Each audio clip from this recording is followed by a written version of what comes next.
Jadi pastinya kenapa? Karena teman-teman kali ini kita bakal membahas satu topik yang penting banget, yaitu inflasi di Indonesia. Kita bakal ngulik satu-satu dari sejarah inflasi di Indonesia, penyebab, terus dampaknya sampai ke solusinya, serta nanti akan kita berikan data serta teori-teori yang berkaitan dengan inflasi. Oke, dari segi Indonesia itu pernah alami fluktuasi inflasi yang begitu parah banget, ada tahun 1995, 1998, dan di mana waktu itu tuh inflasi itu menjadi satu negara itu chaos banget. Sebenarnya pas 1998 harga barang itu di mana-mana naik dan ada gejala besar-besaran. Ya kalau 1995 itu tahu sendiri lah. Jadi dia pas 1995 itu adalah pas masa pemerintahan Soekarno ya. Dan waktu itu inflasinya katanya parah sampai 650%. Yang artinya pada tahun 1965 itu Indonesia mengalami hyperinflasi, dan beberapa sumber yang membaca sendiri bilang sampai 1000%.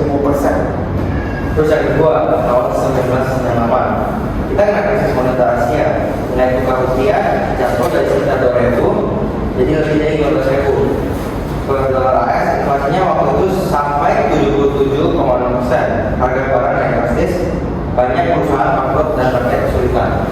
Baik, kalau tahun 1965 pemerintah waktu itu nyetak uang bayarkan buat tutupin defisit. Tapi barang dan jasa nggak nambah, jadi uangnya banyak tapi barang dikit. Harga pun gila-gilaan. Kalau kayak gini mah nyetak uang besar-besar dipakai yang di Zimbabwe, ya nggak?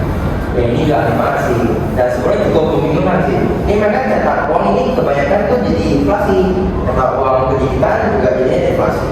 Nah, jadi pencetakan uang itu menjadi salah satu hal yang menurutku itu sangat berpengaruh di ekonomi suatu negara. Kalau misalnya kebanyakan inflasi, kalau kita jadi inflasi, dan menurutku kalau misalnya ekonomi itu kacau dan stabilitas politik kacau, nanti inflasi itu bakal jadi semakin parah dan nanti rakyat sendiri yang kemudian merasa. Iya sih. Jadi sebenarnya gimana Confucius bisa membuat hari inflasi di Indonesia? Nah, sekarang kita akan jelasin kayak inflasi Indonesia pas COVID-19 melanda. Nah, jadi kita bakal kayak ngomongin harga-harga yang naik, terus juga minyak goreng dan BBM yang harganya naik berkali lipat. Oke, jadi kita mulai dari awal kasus dulu. Waktu awal pandemi COVID-19, ekonomi Indonesia itu benar-benar diuji. Gimana nggak diuji? Kalau pada ingat pas awal tahun 2020 terjadi panik buying. Kenapa? Gara-gara ada panik buying, gara-gara ya lu tahu pada tahu sendiri kan, terus jadi harga-harganya jadi aneh banget, ya kan? Nah, sebenarnya tuh panik buying itu karena apa sih? Gara-gara keluar menyatakan positif COVID. Ya, jadi orang panic buying itu mereka kayak mau beli barang itu sebanyak-banyaknya supaya karena mereka tahu kehabisan. Nah, akhirnya jumlah barang itu makin nipis, terus jadi harga barang jadi naik gitu. Kalau menurut gue ya aneh banget sih. Yang awal-awalnya kan sempat deflasi ya di awal-awal bagian awal karena aktivitas ekonomi belum turun drastis. Yang pas waktu itu COVID, orang-orang pada jam keluar rumah, semuanya mall juga pada tutup, restoran juga pada sepi. Ya artinya permintaan juga menurun. Iya, tapi setelah itu begitu aktivitas mulai buka lagi kan harga-harga langsung melambung. Banyak kan bahan pokok kayak cabai, telur, minyak goreng semuanya naik. Ya, yang paling banyak itu yang paling naik itu pas harga minyak goreng itu naik pada tahun 2021 sampai 2022. Kalau misalnya kalian lihat orang-orang itu di situ sampai rebutan di supermarket, dan itu salah satu dampak inflasi yang beda-beda banget di masyarakat. Sebenarnya selain minyak goreng itu BBM juga naik. Jadi dikarenakan minyak itu sangat butuh, karena makanya orang-orang itu sangat berubah jadi inflasi. Ya betul banget, itu gue ingat banget minyak goreng harganya naik berkali lipat, dan bukan cuma di kota besar tapi di daerah juga banyak banget keluar soal harga naik, tapi penghasilan udah naik. Nah iya, tapi kemungkinan tentang inflasi pas COVID itu langsung tinggi ya pas awal pandemi. Pas tahun 2020 masih rendah gara-gara efek barunya ya kerasa tapi efek barunya ya baru kerasa tahun-tahun setelahnya pas pemulihan ekonomi mulai kelar. Jadi ya bisa dibilang ya kenaikan itu bertahap, ya kan? Situ awal yang awalnya deflasi ringan karena konsumsi sendiri turun, dan semua orang tadi yang menggunakan menjadi inflasi yang tinggi yang mengganggu produksi dan distribusi. Oh, gue ngerti sekarang. Jadi bisa dibilang kalau inflasi COVID itu kayak efek domino, mulai dari produksi yang terganggu, distribusi sampai akhirnya ya harga barang ke atas. Oke, jadi kalau misalnya kita lihat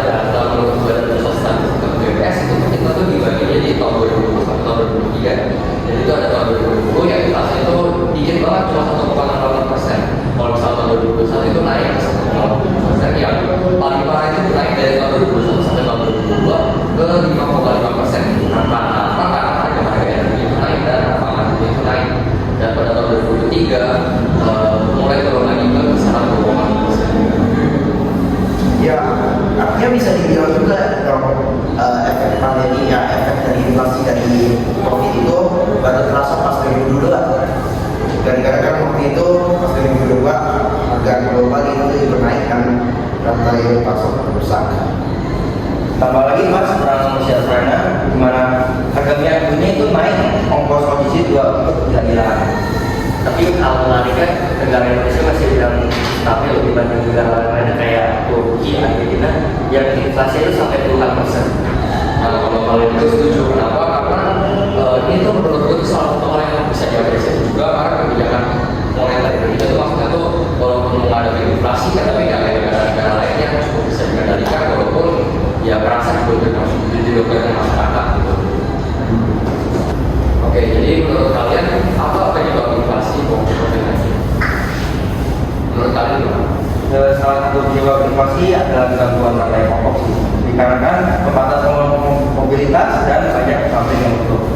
Emangnya kenapa kalau mobilitas dibatasi dan pabrik banyak tutup?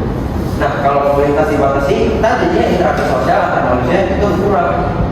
Terus kalau banyak pabrik yang tutup, Nah, kalau itu kenapa? kalau misalnya banyak pabrik yang tutup, nanti pasokan barang yang akan diproduksi sama tutup pabrik itu juga di stop.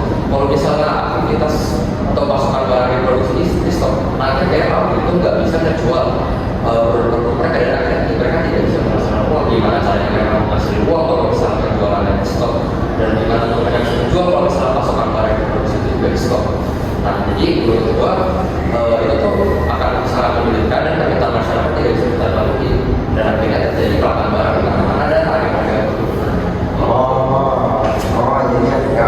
Jadinya ya kalau disimpulin ya kelangkaan barang itu jadi bikin harga jadi naik. Pas itu jadinya masyarakat sendiri justru yang kesulitan gara-gara ya kelangkaan barangnya akan semakin mahal dan langka dunia dan bakal jadi kena dampaknya juga. kalau ngomongin harga barang yang makin naik gara-gara biaya produksi meningkat, sebenarnya kita bisa menjelaskan juga lewat teori ekonomi namanya teori ekonomi cost push inflation. Itu yang maksudnya inflasi karena dorongan biaya produksi bukan karena peningkatan tinggi kan? Iya benar. Jadi di teori cost push inflation itu ada di mana inflasi itu muncul karena biaya produksi naik. Misalkan bahan baku itu lagi mahal, ongkos transportasi juga lagi naik, atau biaya impor juga melonjak. Akibatnya produsen sendiri yang harus naikin harga jualnya yang nggak rugi. Nah, pas pandemi itu contohnya jelas banget sih, kayak bahan baku yang dikatakan di luar negeri, ongkos kita juga naik kan, bahan pangan susah masuk. Akhirnya biaya produksi Indonesia juga ikut melonjak. Oke, jadi dikarenakan ada dampak sedemikian rupa, menurut kalian dampaknya apa nih ke masyarakat? Yang pasti satu hal yang benar satu-satunya tahu itu pasti gara-gara itu pasti berdampak pada tingkat pengangguran masyarakat. Pasti pengangguran masyarakat itu pasti naik gara-gara ya dampaknya, salah satu dampaknya. Dan tetapi bukan pengangguran dan langsung ya, ini pengangguran tidak langsung. Nah, kok bisa? Jadi gini, inflasi itu membuat adanya kenaikan harga dan menyulitkan konsumen atau masyarakat di dalam konteks ini untuk yang membeli gara-gara naiknya harga. Akibatnya daya beli masyarakat umum jadi menurun. Nah, kenapa daya beli masyarakat menurun? Kalau daya beli masyarakat menurun itu mereka pasti tidak akan bisa membeli produk dan memilih untuk menghemat uang mereka. Saat COVID akibatnya ya terjadi penurunan pada permintaan dan penurunan pada pemasukan dari produsen. Sama kalau misalnya udah kayak gitu, nanti perusahaan itu bisa bangkrut atau kolaps karena apa? Kalau nggak ada pemasukan atau uang untuk perusahaan nanti nggak ada dari si karyawan dan akhirnya karyawan pun terpaksa di PHK oleh perusahaan. Ya makanya itu yang berbilang tadi pengangguran tidak langsung. Ya. Nah, itu juga setuju banget. Tapi selain itu harga dari barang itu pokok itu sendiri juga naik karena inflasinya. Barang esensial seperti beras, minyak goreng, masker, obat dan lain juga ikut naik kan dari inflasi. Iya benar tuh. Sedangkan kalau misalnya pendapatan banyak orang menurun karena PHK atau pengurangan jam kerja itu juga menjadi salah satu dampaknya yang sebenarnya saling keterkaitan. Makanya aku bilang dampak ini tuh sebenarnya kenapa saling keterkaitan karena barang pokok naik dan harga daya beli masyarakat itu jadi turun, dan dari sisi penjual itu juga gak ada yang beli barang naik. Jadi artinya sama-sama. Oh, gue ngerti sekarang. Jadi maksud kalian itu karena tingkat inflasi naik, pengangguran tuh naik karena harganya pun jadi mahal dan menyulitkan konsumen dan masyarakat. Gaji orang pun menurun karena naiknya harga dan penjual pun kesulitan. Nah, benar banget tuh. Nah, kan kita selama ini udah ngomong banyak banget ya tentang masalah-masalahnya tentang inflasi gitu-gituan. Tapi kalian pernah mikir nggak gimana solusi pemerintah dan masyarakat sendiri untuk mengatasi hal ini? Nah, untuk penjelasan. Ya, satu solusinya itu gimana pemerintah bisa bekerjasama dengan pemilikan perusahaan atau barang pokok untuk memastikan stok barang pokok masih cukup dan harga tidak melonjak. Nah, pemerintah bisa menurunkan pajak secara bertahap, tapi tidak bisa main langsung asal menurunkan pajak. Pemerintah bisa menurunkan pajak dan hal itu cukup membantu kalau pajak penghasilan yaitu PPh diturunin, orang punya uang lebih untuk belanja. Kalau pajak perusahaan diturunin, bisnis punya modal buat produksi baik. Kalau pajak impor diturunin, bahan baku lebih murah. Nah, aku cukup setuju untuk masalah menurunin pajak. Tapi kita perlu tahu juga kalau pemerintah itu nggak boleh asal menurunin pajak. Kalau misalnya pemerintah langsung turunin pajak, nanti pendapatan nasional negara itu bisa turun karena sebagian besar pendapatan seluruh negara atau Indonesia itu kan dari pajak. Selain itu, pemerintah juga bisa memberikan bantuan subsidi dan bantuan langsung para masyarakat yang membutuhkan bantuan dengan cara memberikan bantuan sembako atau bantuan tunai lainnya. Begitu juga dengan masyarakat sendiri yang harus bisa berhemat dan menyesuaikan pola konsumsinya. Nah, gimana guys, seru gak podcast kali ini? Ya menurut gue sih ini kita berdiskusi satu topik yang menurut gue itu penting banget dan kita bisa ngerti satu kasus yang progres banget. Nah, seru kan? Ini seru banget ya, thank you udah ngasih gue. Nah, jadi dari podcast ini kita jadi tahu kan kalau setiap masalah pasti ada solusi. Ya, setuju. Oke, jadi di setiap dia pasti ada solusi dan jadi kita kalau perlu tahu kalau perlu takut kalau ada masalah hukum juga kita ada dengan. Ya, oke. Jadi sekian podcast dari hari ini kami berharap